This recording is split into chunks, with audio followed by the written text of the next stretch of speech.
સુરત બાદ આગળ વાત નવસારીની કરીએ। નવસારી જિલ્લાની નદીઓ પણ બે કાંઠે વહેતી થઈ ગઈ છે। ઉપરવાસમાં ભારે વરસાદથી નદીઓ બે કાંઠે વહી રહી છે। તડકેશ્વર મંદિરમાં કાવેરી નદીના પાણી ભરાઈ ગયા હોવાના દ્રશ્યો સામે આવ્યા છે। ત્યારે મંદિરમાં પાણી ભરાઈ જતા શિવાલય પણ જળમગ્ન થયું છે। કાવેરી અને ખરેરા નદીમાં પાણીની ભારે આવક થઈ છે। ચીખલી, ખેરગામ, વાંસદા અનેક વિસ્તારોમાં વરસાદ વરસ્યો છે અને તેના કારણે થઈને સ્થિતિ અત્યારે તેવી સર્જાઈ છે કે ગ્રામ્ય વિસ્તારોમાંથી લોકોને પોતાના ઘરની બહાર નીકળવું મુશ્કેલ થઈ રહ્યું છે। જ્યાં આસપાસમાં તડકેશ્વર મહાદેવ મંદિર છે તે પણ આખું જળમગ્ન થયું હોય તેવી સ્થિતિ સર્જાઈ છે। શિવાલય જળમગ્ન થયું છે। આ દ્રશ્યો આપ જોઈ રહ્યા છો, આ તડકેશ્વર મહાદેવ મંદિરના આ દ્રશ્યો છે કે જ્યાં શિવાલય જળમગ્ન થયું હોય તેવી સ્થિતિ અહીંયા સર્જાઈ છે।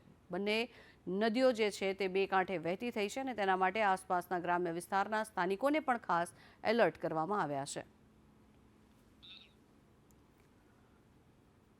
તો જે સતત વરસાદ વરસી રહ્યો છે છેલ્લા 4 દિવસથી સુરત, નવસારી, વલસાડમાં વરસાદી માહોલ જામ્યો છે અને સતત વરસાદના કારણે અનેક વિસ્તારોમાં પણ ભરાયેલા છે પાણી।